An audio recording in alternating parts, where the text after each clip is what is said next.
Welcome back to my channel. आप सभी शिक्षक भाई और बहनों, आप सबका हमारे यूट्यूब चैनल पर हार्दिक स्वागत है। और आज हमने शिक्षण योजना बनाई है कक्षा 1 की भाषा की। जैसा कि आप सबको पता है कि विद्यालय खुलने वाले हैं और हम सभी को विद्यालयों में अब कक्षा में जाना है तो शिक्षण योजना के साथ ही जाना है, क्योंकि शिक्षण योजना बनाना अति आवश्यक हो गया है और हम सबको शिक्षण योजना बनाने के लिए कहा जा रहा है। तो इसके लिए यह आवश्यक है कि हम लोग शिक्षण योजनाएं बनाएं, परंतु उन विद्यालयों के लिए शिक्षण योजना बनाना थोड़ा मुश्किल काम है, क्योंकि जहां पर स्टाफ की कमी है, शिक्षक कम हैं, 1 या 2 ही शिक्षक हैं, परंतु बच्चों की संख्या अधिक है। तो वो शिक्षक अपना समय शिक्षण योजना बनाने में अगर लगाएंगे तो इससे पठन पाठन प्रभावित होगा। और इसके लिए आवश्यक है कि शिक्षक बंधु और बहनें इन शिक्षण योजनाओं का उपयोग करें और इसी आधार पर वो शिक्षण योजनाएं बना सकें और ऐसा प्रयास करें कि यह अधिक से अधिक शिक्षकों तक पहुँचे। इसके लिए ये आवश्यक है कि इसको शेयर करें। तो कक्षा 1 की भाषा की शिक्षण योजना जो मैंने बनाई है वो आप सबके सम्मुख प्रस्तुत है। तो इसके लिए क्या करेंगे ये हमने बताया है, कितने कॉलम खींचेंगे, किस कॉलम में क्या लिखा जाएगा, ये सभी महत्वपूर्ण हैं और इस पर ध्यान दीजिए। तो शिक्षण योजना प्रस्तुत है। शिक्षण योजना है भाषा की और कक्षा 1 की। तो इसके लिए सबसे पहले आरंभ में क्या करेंगे, 4 कॉलम खींचेंगे। पहला होगा दिनांक का, दूसरा कक्षा, तीसरा विषय और चौथा समय। तो दिनांक मैंने नहीं डाली है, आप लोग अपनी आवश्यकता अनुसार या जिस दिन के लिए इस शिक्षण योजना को रखेंगे उस दिन के हिसाब से आप लोग डाल सकते हैं। कक्षा 1, विषय हिंदी, समय 35 से 40 मिनट। अब इसके बाद आता है लर्निंग आउटकम। तो लर्निंग आउटकम में क्या है ये देखिएगा, छात्र अक्षरों के बारे में सामान्य जानकारी रखते हैं। और इसके बाद अब आगे बढ़ेंगे, अगला चरण आता है इसका प्रकरण। प्रकरण में है स्वरों का ज्ञान। प्रकरण में स्वरों का ज्ञान, बच्चों को आज हम स्वरों का ज्ञान करवाएंगे। बच्चे अक्षरों के बारे में सामान्य जानकारी रखते हैं और आज उनको हम स्वरों का ज्ञान करवाएंगे। फिर इसके बाद आता है सीखने सिखाने की सामग्री। तो इसमें है चार्ट पर बनाए गए चित्र। यह चित्र स्वर से निर्मित शब्दों के होंगे। चॉक, फ्लैश कार्ड और डस्टर आदि भी उपयोग करेंगे हम लोग। फिर इसके बाद है सीखने सिखाने की प्रक्रियाएं, गतिविधियां। ध्यान दीजिएगा, इसमें भी 4 कॉलम खींचे जाएंगे। पहला कॉलम होगा क्रम संख्या का, दूसरा शिक्षण के चरण। शिक्षण के 3 चरण होते हैं। पहला होता है शिक्षण के आरंभ में, दूसरा होता है शिक्षण के मध्य में और तीसरा होता है शिक्षण के अंत में। तो शिक्षण के आरंभ में इसके लिए समय 5 मिनट का है और आकलन का तरीका प्रश्नोत्तरी और सहभागिता। बच्चों से जो प्रश्न पूछा जाएगा बच्चे उसका उत्तर देते हैं। तो अब पहला चरण है शिक्षण का, शिक्षण के आरंभ में। उसमें देखिए शिक्षिका आती है कक्षा में और शिक्षण प्रक्रिया को आगे बढ़ाने की कोशिश करती हैं। इसके लिए वो बच्चों से अनार, आम, इमली आदि चित्रों वाले चार्ट दिखाकर बच्चों से बातचीत आरंभ करती हैं और प्रश्न करती हैं।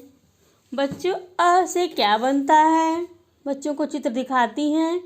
अनार का चित्र दिखाकर बच्चे जवाब देते हैं अनार। फिर आ का चित्र दिखाती हैं, आ से पूछती हैं आ से क्या बनता है, तो बच्चे चित्र देखते हैं और बताते हैं आम। फिर अगला प्रश्न होता है बच्चों, क्या आप स्वर के बारे में जानते हैं? तो यह समस्यात्मक प्रश्न होता है। बच्चे मौन रह जाते हैं, वो इसका जवाब नहीं दे पाते और यहीं से शिक्षण प्रक्रिया आगे बढ़ती है। तो इसके बाद शिक्षण का दूसरा चरण ख पर है, जो शिक्षण के मध्य में इसका आरंभ होता है। तो यहाँ पर शिक्षिका आदर्श वाचन करती हैं स्वरों का, स्वरों के बारे में बताती हैं, स्वर क्या होते हैं, उनकी क्या पहचान है और स्वरों से संबंधित चार्ट भी लगाती हैं। इसके लिए 20 से 25 मिनट का समय होता है। बच्चे ध्यानपूर्वक शिक्षिका की बात सुनते हैं और ये देखिए छोटा सा चार्ट भी बना के लगा दिया गया है। चार्ट में स्वर लिखे गए हैं। इसके बाद आता है अनुकरण वाचन। शिक्षिका कुछ छात्रों से स्वरों को चार्ट के माध्यम से पढ़वाती हैं। बच्चे चार्ट के माध्यम से स्वर को पढ़ते हैं और इसके लिए 5 मिनट का समय है। फिर इसके बाद गतिविधि का आरंभ होता है। गतिविधि तो अत्यधिक आवश्यक है, इससे बच्चों में रुचि बढ़ती है और प्रदान किया गया ज्ञान स्थायी होता है। तो शिक्षिका कुछ छात्रों से अनार, इमली, आम आदि के चित्रों को रंगने के लिए कहती हैं। बच्चे उत्साहपूर्वक इसमें रंग भरते हैं और शांतपूर्वक कार्य करते रहते हैं।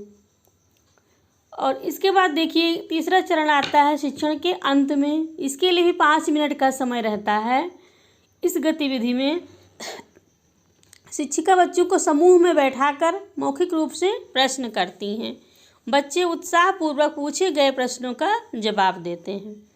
शिक्षिका जिन प्रश्नों को पूछती हैं उनमें है बच्चों अ, आ, ई, ए ये सभी क्या हैं?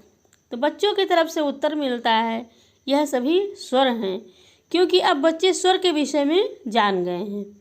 फिर दूसरा प्रश्न है स्वर कितने होते हैं?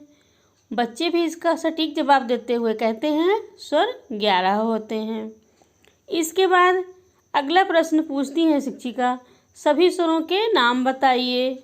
बच्चे सभी स्वरों के नाम भी बता लेते हैं। अब आता है अगला चरण गृह कार्य। शिक्षिका बच्चों को गृह कार्य देती हैं और उसको घर से करके लाने के लिए कहती हैं स्वर कितने हैं, इनकी संख्या लिखिए और कौन कौन से हैं, यह सभी कार्य घर से करके लाना है। फिर इसके बाद आता है अगला चरण स्व आकलन। शिक्षिका कक्षा में बच्चों का आकलन करती हैं तो यह पाती हैं कि बच्चों ने स्वरों को भलीभांति से जान लिया है, समझ लिया है। फिर इसके बाद अगला चरण है आगामी शिक्षण योजना।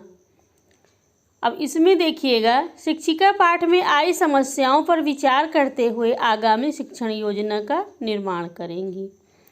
तो ये तो थी शिक्षण योजना कक्षा 1 की भाषा की।